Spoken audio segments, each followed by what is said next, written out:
Cara berpikirnya siapa yang akan menjadi kebanggaan di akhirat nanti? Di dunia itu semu dunia itu. Jadi sementara aja, nggak pasti sifatnya. Perbedaan status sosial itu hanya istilah-istilah yang disematkan manusia saja. Ini kaya, ini miskin, ya kan? Yang ini punya jabatan, yang ini biasa-biasa. Itu istilah manusia. Toh pada akhirnya semua kembali ke tempat yang serupa. Dan menariknya begini, yang kaya, yang punya jabatan, tetap di akhir hidupnya pengen punya gelar yang sama dengan yang miskin. Atau dengan yang disebut miskin. Maaf, kalau ada orang disebut miskin meninggal, di papan nisannya ditulis apa? Di papan nisannya ditulis apa? Almarhum. Yang kaya juga kan pengen sama disebut almarhum. Iya kan? Tuh. Jadi nggak ada bedanya setelah berpulang itu. Perbedaan itu hanya di amal saja. Itu poinnya. Maka kalau ada yang mengharapkan orang tua, cita-cita membanggakan anak di dunia, boleh-boleh saja. Tapi patut diingat, itu sementara.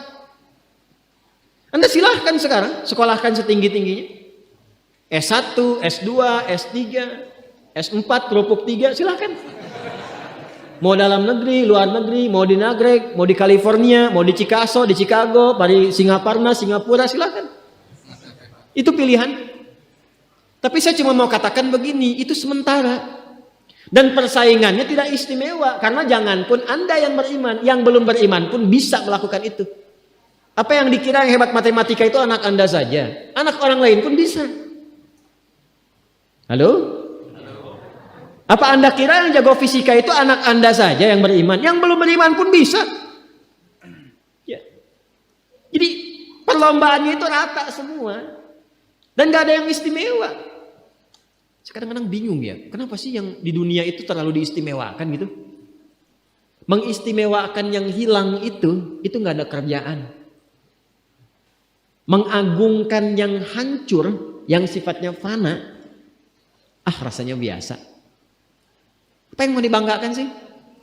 Dan yang paling menarik tuh begini, ketika meninggal gelarnya pengen sama dengan yang dianggap ringan atau rendah status sosialnya itu. Tadi kalau orang miskin meninggal gelarnya apa? Ternyata yang kaya pun pengen sama almarhum juga. Kalau rakyat yang meninggal di papan nisannya ditulis apa? Almarhum. Ternyata pejabat juga pengen begitu, sama juga. Saya belum pernah dengar nanti kalau saya meninggal tulis gelarnya almaun ya. Gak ada. Tetap almarhum juga. Jelas ya? Nah, maka yang dipikirkan tuh perlombaan yang sejati itu begini. Perlombaan yang sejati itu adalah perlombaan untuk kehidupan yang abadi yang gak fana lagi. Jadi kalau pada saat itu unggul selamanya karena nggak ada kematian lagi setelah itu. Itu yang dimaksudkan hadis Nabi. Kalaulah ada dunia ini punya nilai walaupun itu hanya bagian dari satu sayap nyamuk saja, ya, tentu tidak akan pernah Allah memberikan itu semua kepada orang-orang yang ingkar kepadanya.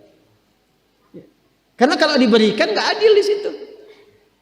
Karena itu sifatnya fana, ujian saja. Pada akhirnya kembali. Nah, Abbas itu mampu membaca itu. Ini kehidupan sejak di zaman jahiliyah loh. Awas ya. Jadi risalah Islam itu membimbing pengikutnya, umatnya untuk berpikir lebih cerdas. Ini visioner. Makanya jadi muslim itu mesti cerdas. Beriman itu membuat Anda lebih pintar. Saya tanya begini ya, maaf ya. Sekali lagi mohon maafkan saya kalau perumpamaan ini kurang menyenangkan. Kalau ada yang abadi dengan yang sementara, Anda pilih yang mana? Masa? Sholat itu untuk yang abadi atau yang sementara? Abadi. Baik. Mobil itu untuk yang abadi atau yang sementara? Pilih yang abadi apa sementara?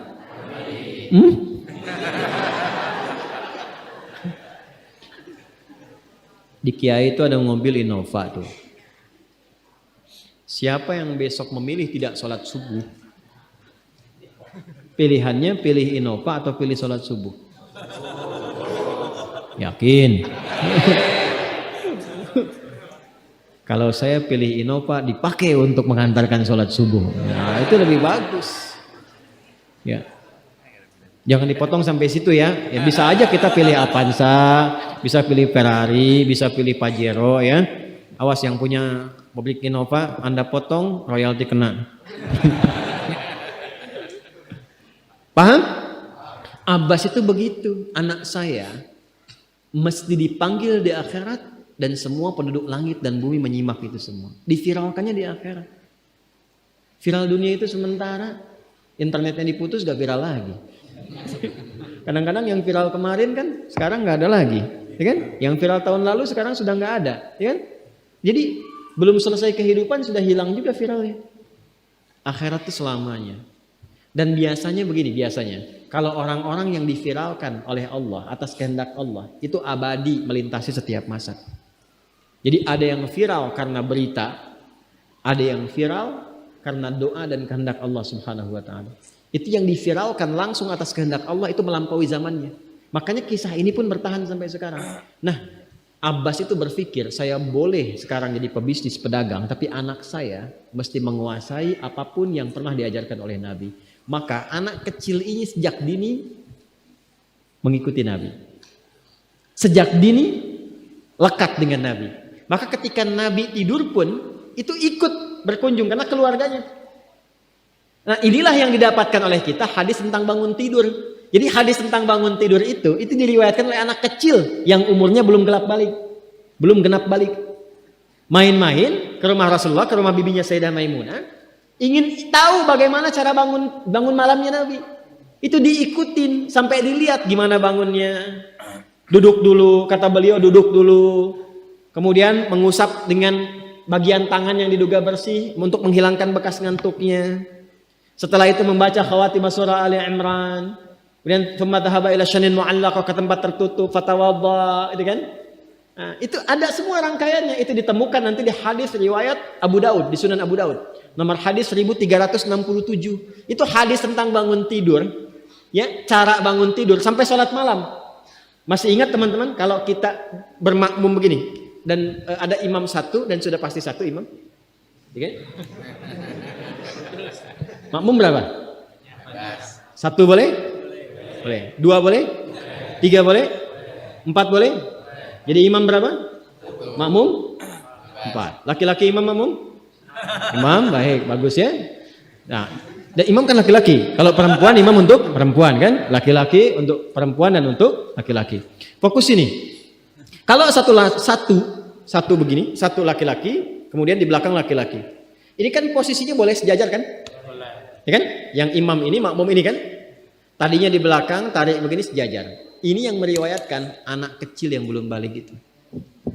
Itu riwayat Ibnu Abbas. Satu paket. Termasuk sholat, kemarin kan kita tarawih kan? Sholat malam. Yang dua rakaat itu kan? Ya, sholat malam yang sampai 11 itu, tambah khafifatain 2. Itu riwayatnya ini. Yang sholat tahajud malam yang 11 rakaat, tambah khafifatain 2. Ini riwayatnya ini. Tutup dengan witir 1 rakaat. Itu anak kecil yang meriwayatkan. Dan tahukah Anda? Sepeninggal Nabi SAW, Abbas bapaknya ini hafal 200 hadis, anaknya Abdullah hafal 2000 hadis. Begitu caranya. Anda di sini ada yang diplomat, yang di kantor, yang taruhlah berdagang misalnya, ibu rumah tangga, ya, dan sebagainya. Boleh, nggak apa-apa. Saat ini kita mungkin belum maksimal, tapi jangan biarkan ada satu di antara anak keluarga kita yang tidak jadi kebanggaan di akhirat. Tolong ya, tolong pulang dari sini dilihat. Anak Allah titipkan kepada saya berapa anak. Tolong siapkan jadi kebanggaan akhirat. Satu aja jadi ahli Quran. Untuk pelita di rumah tuh, penghilang kesedihan, penghilang kegelisahan, mendatangkan semangat. Itu demi Allah saya katakan, gak ada yang paling indah kecuali saat ayah pulang ke rumah. Tiba kemudian dia melihat anaknya yang kecil sedang murajaah. Amma yatasaalun, bahkan surat yang bapaknya sendiri belum hafal. Jangankan pulang ke rumah, Anda sedang mau rapat, dikirimi video anak Anda 3 tahun membaca surah Al-Ikhlas, itu hati tenang. Itulah Quran. Maka belajar dari Ibnu Abbas ini, apa yang terjadi ketika orang tua mampu memfasilitasi anaknya demikian, sekalipun orang tuanya tidak mencapai apa yang diraih oleh anak, tapi orang tua mewarisi setiap pahala yang dihasilkan dari anak itu. Karena itulah setiap hadis yang diriwayatkan oleh Abdullah kecil ini, Ibnu Abbas, Maka semua doa tersambung bukan hanya untuk beliau tapi juga untuk keluarganya, untuk orang tuanya. Karena itu kalimatnya bukan radhiyallahu taala anhu tapi anhuma, untuk Abdullah dan bapaknya.